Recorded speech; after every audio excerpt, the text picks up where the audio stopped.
All right, welcome back to the Copywriters Podcast with your host, the world's greatest copywriting coach, David Garfinkel. David, how you doing today, man? Nathan, I'm great. How are you? I'm good. I've been waiting on pins and needles for the last 7 days for the continuation of last week's episode. And before we jump into it, I just want to say this is probably for the copywriters out there that are not just copywriters. They're business owners that write their own copy, which I know we have a lot. I get a lot of feedback from people that are in that position. They're not just copywriters for other people's products. They're copywriters for their own products. I think this is one of the biggest lessons and one of the most important things you can actually learn from copy is how copy impacts or should impact the way that you develop your products. And last week we got into it, and then you sent me the notes for this week's episode. And man, this is going to be a good one. Yeah, thanks. I agree. I look at it as copywriting thinking. If you can put on your copywriter hat when you're starting and when you're at the starting gate to create a new product, it's just going to make a world of difference. Not only in terms of sales and profits, not only in terms of money, but in terms of building up your fan base. You know, people are going to love your product, and when they love your product, they love you too. So anyway, let's jump in. Last week we talked about the big 4 questions you need to answer when you're designing a new product you'd like to sell a lot of, and you can also use these questions to fix a product that's not selling very well. And like I said last week, I really got a lot out of interviewing my friend and former mentoring client, Chris Haddad, over the last 2 shows. And one thing he said just kept resonating inside my skull. It was not tinnitus. It was that he creates products exactly or almost exactly the way he creates sales letters and VSLs. And I'd been doing that myself for so long, I'd forgotten most people don't know about this trick, or if they know about it, they don't do it. And then a couple weeks ago, I did a consult for a client who wanted help planning a new product. I realized this would be the perfect opportunity to reverse engineer what I did in the consult and share it with everyone who listens to this podcast. And again, this is information I've been using for years, but frankly, it's never occurred to me to share it before until now. This week, we're going to drill down with 7 detailed questions that really help you hone your product's appeal, especially after you've handled the big 4 questions that cover the big picture that we talked about last week. We're continuing from where we left off last week, and I don't normally do this, but I'm going to do this today. If you haven't watched or listened to last week's show, Copywriter-Fueled Product Creation Part 1, it might be worthwhile to listen to it first before you listen to this one. But you can listen to them in any order you want. I'm just making a suggestion. Now, I do a lot of copy consults for people, and usually they're on sales copy after they've got the product done and just before they're about to launch. And I've been able to help people avoid problems and also crank up higher sales with these consultations. But I would be able to help them a lot more if they brought me in at a time that they were first conceptualizing the product. And most people don't do that, but one client did last week, and in light of what Chris Haddad told us in one of his interviews, I took a lot of notes of my questions. I'm keeping my clients' particular answers confidential, as I always do. And by the way, I forgot to put this in my notes, but copy is powerful, and you're responsible for how you use what you hear in this podcast. And that's all I'm going to say about it. You know the rest. Okay, so as we get into the 7 nitty-gritty questions this week, I'll fill in the answers for one of my products, and we'll hear what Nathan has to say. He has a lot of experience with this and thoughts about it as well. These questions really force you to focus on what's important to the prospect, what's going to grab their attention right away. Right away is very important, and what's going to hold their attention just as important. So use these questions correctly, and they'll end up thinking, wow, this product was built just for me. and that's what you want. So here are the 4 questions from last week. 1, who's the prospect? 2, what's the biggest problem that this product will be able to solve? 3, let's say the product did get solved. What difference does it make it in their life? And 4, what's in the way of solving the problem for the prospect? You want to think this stuff through. You get the best answers you can. Hurrying through these is not really a lot better than not asking the questions at all. You want to use this as an exercise to transform your thinking about the product. And you'll be looking at it a lot differently after you've wrestled with these big 4 questions and come up with answers and pinned the answers to the mat.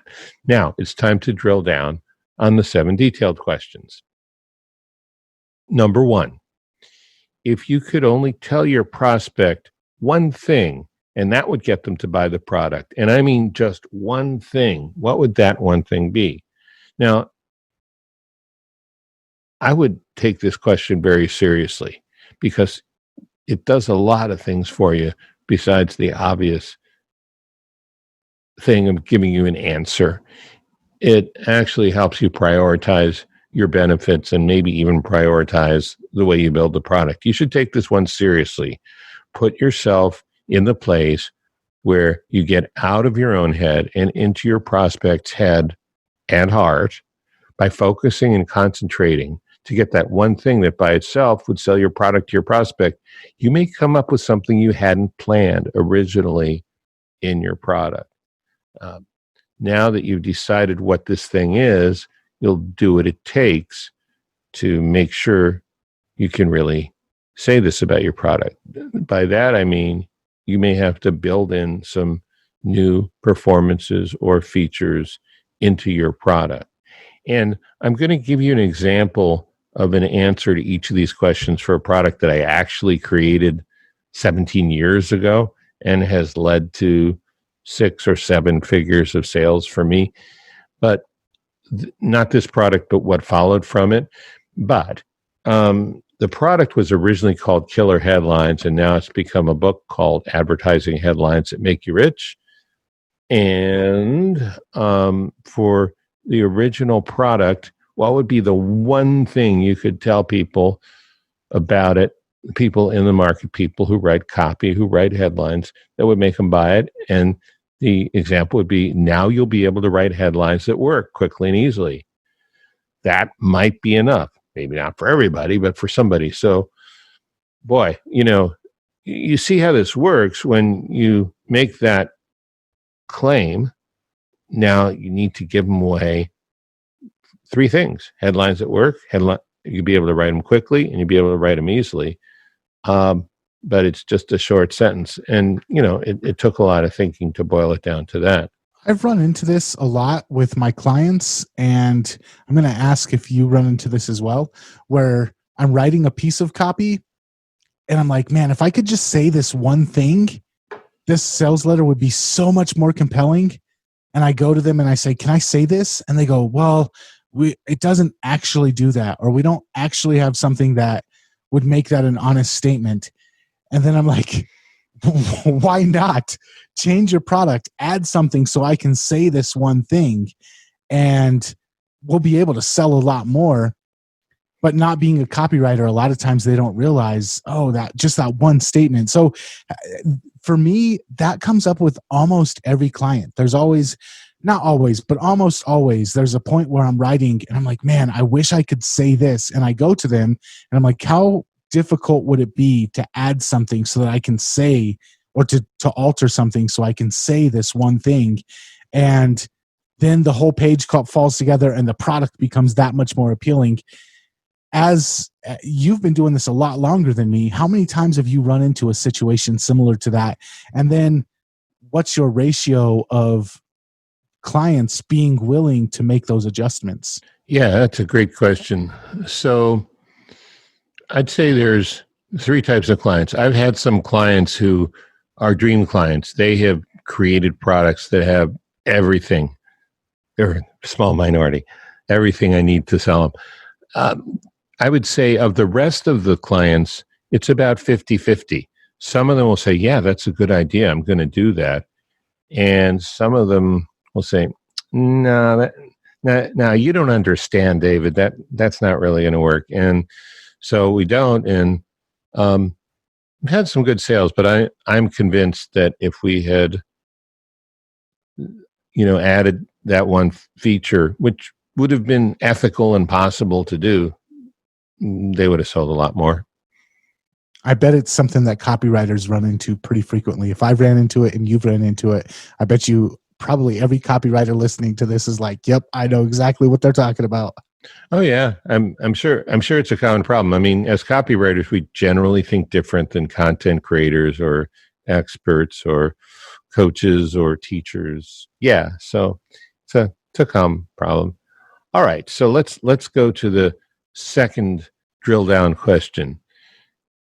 If you could only, and you want to do these one at a time, and you want to finish the first one before you get to this one, if you could only tell your prospect two things, and those two things by themselves would get them to buy the product, what would those two things be? Again, this is not a time to relax. You want to push yourself harder now that you have the opportunity to say a second thing. It's definitely going to seal the deal. Tell yourself this has got to work.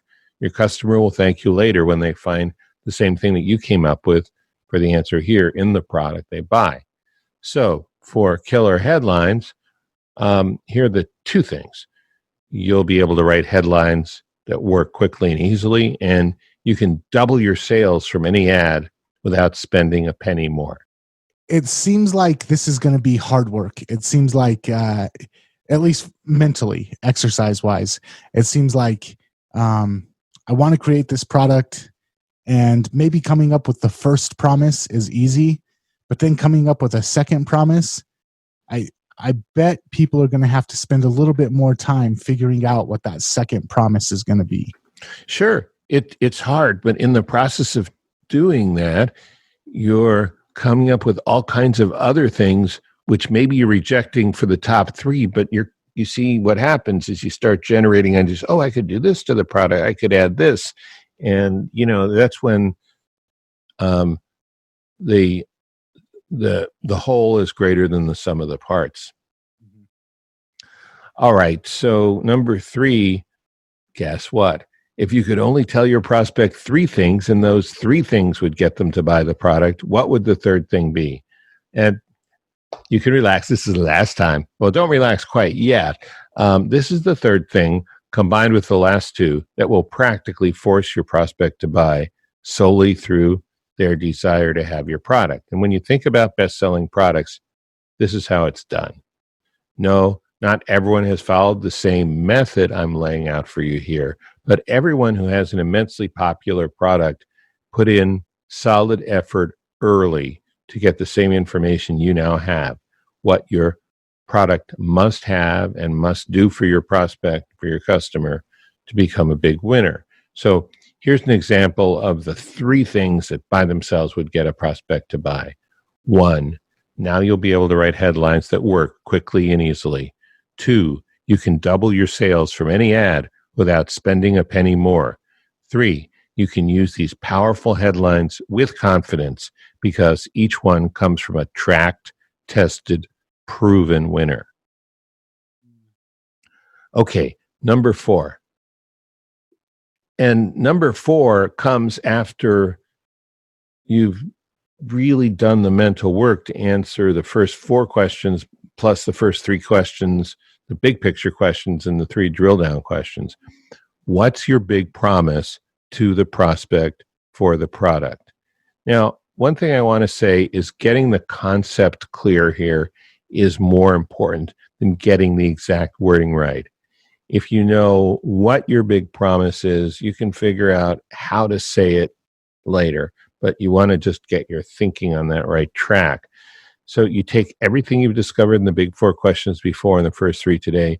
If you need to, put the answers on index cards and spread them out on a table and start brainstorming stuff. If you can come up with a compelling big promise that includes the most important strands, threads of what you've done so far, you've gone a long way to creating a winning product. So 17 years later, here's my big promise for killer headlines, which is now advertising headlines that make you rich. Finally, you can create a powerful headline to boost your sales in minutes. Absolutely. You own this product, so has that ever been your experience? Yeah. Again, I feel like I tooted your horn at the end of last episode, but definitely one of the top three. Would you like to retoot? Definitely one of the top three. It's been a week since I tooted you last. Definitely one of the top three copywriting books, and especially when it comes to headlines.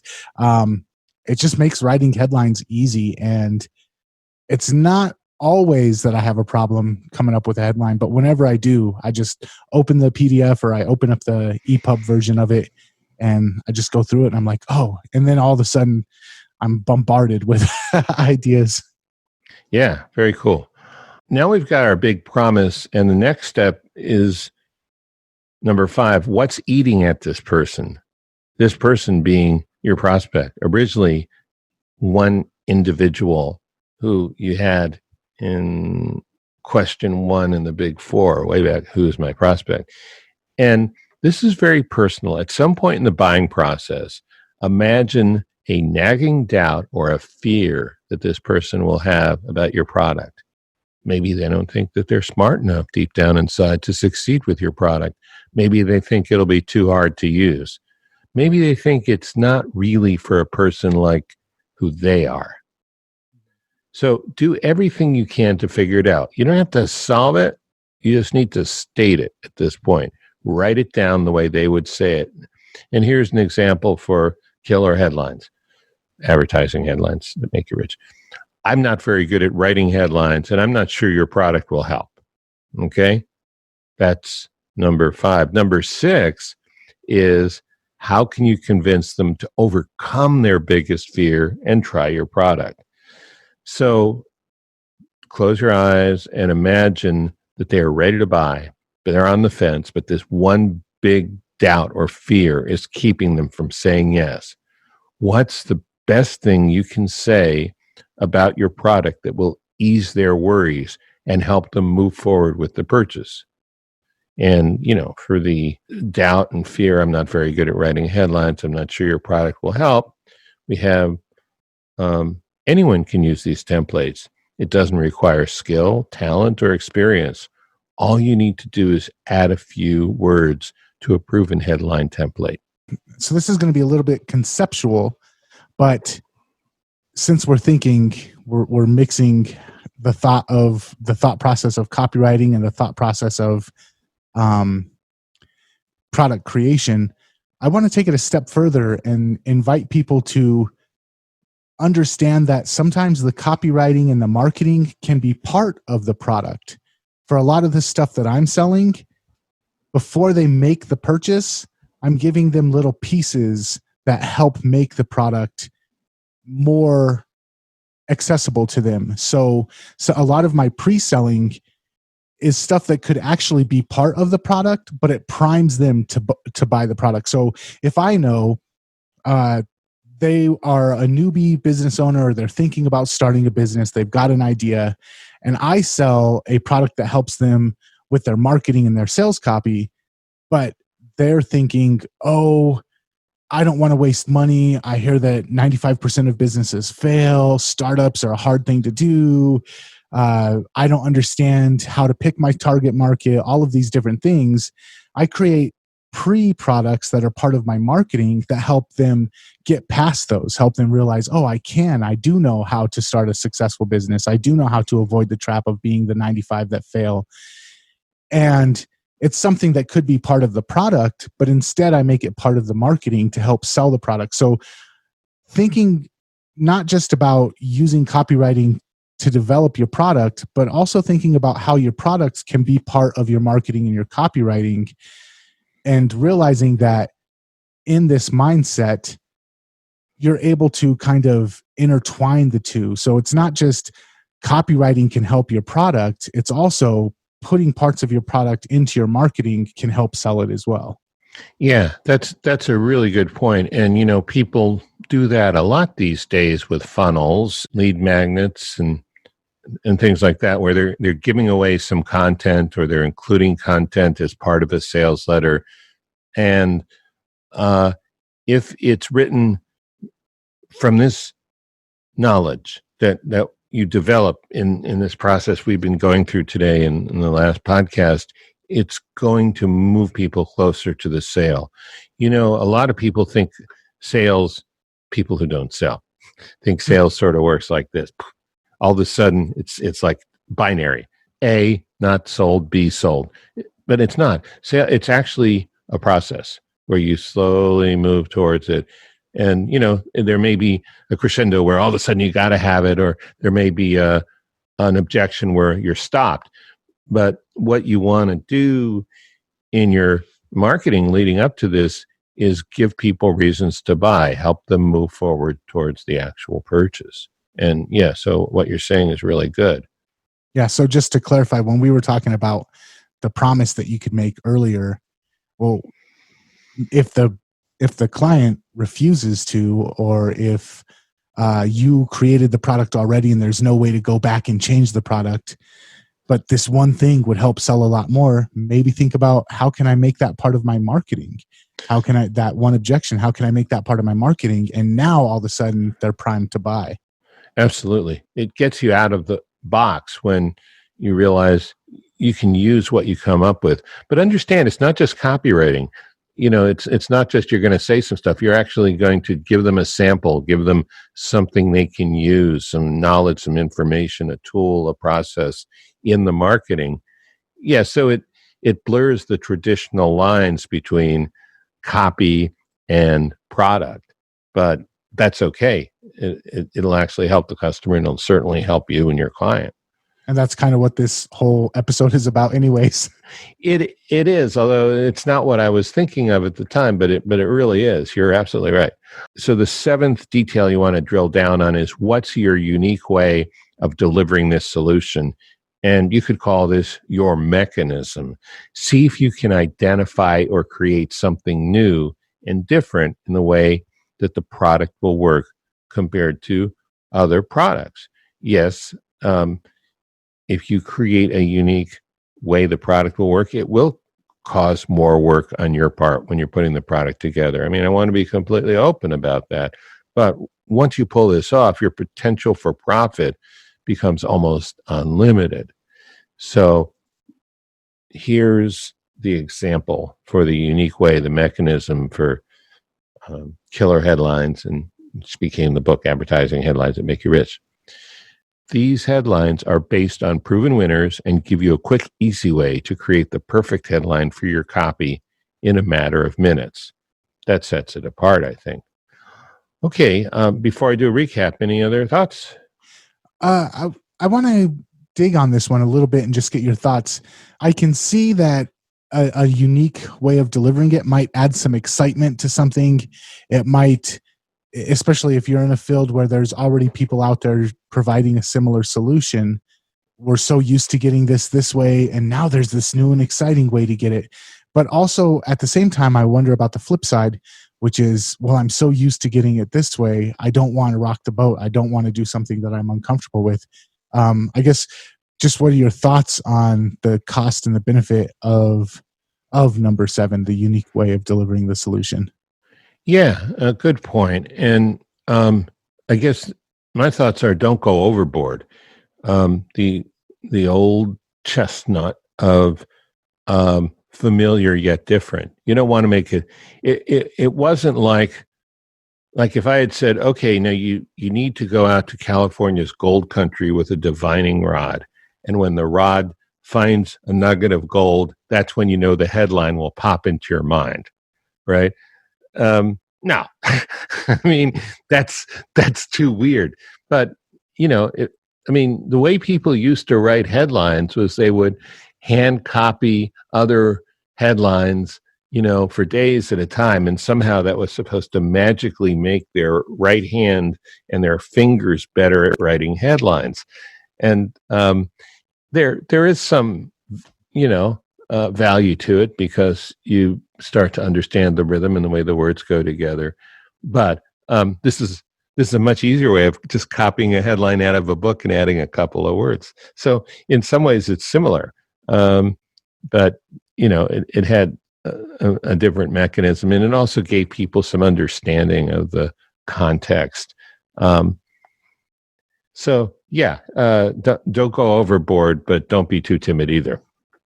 And just so people have a sneak preview, for people that have not read the book yet, what you do in it is you basically say, I think there's 12 initial headlines, and then there's a bunch of bonus headlines, but you're like, here's the headline, here's where it worked, here's why it worked, and here's 3 or 4 different variations of the same idea that can be used in a bunch of different industries. And then you just go through all these different attention-getting appeals from proven headlines, and then you give examples of how people can use them in totally different industries. And for me, at least, every time I go through it, my brain just starts firing off and making all different kinds of connections, because it feels like you start that process. You're like, here's the foundation, here's 3 different connections you can make. And then by making those 3 different connections, my brain just starts making a bunch of different connections. And before I found the book, I was a big fan of going to like swiped.co, I believe, and just kind of like thumbing through them. I rarely go there anymore, because whenever I am having trouble, I just go back to your book. And I know it's probably better to have like a 3-legged stool approach, but your book just does it. Well, that's the idea. I mean, so you pretty much described a lot better than I did in my example, the unique way of delivering the solution. And, a lot of other people have come up with templates, but I don't know of anyone who's come up with, it might be very hard for most other product creators to take one template and write 12 different variations that would actually work for 12 different niches. Headlines are something that are easier for me than most people. I think part of that is because I worked where the original headlines came from the newspaper industry.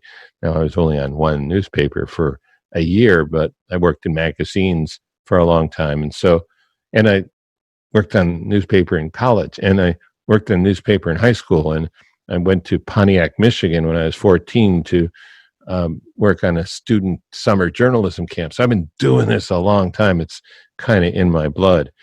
It's probably like, I don't know, there's some things that you're natural at, maybe rapping or something. But anyway, it's like it's not my DNA, but maybe it is in my DNA. I don't know of any.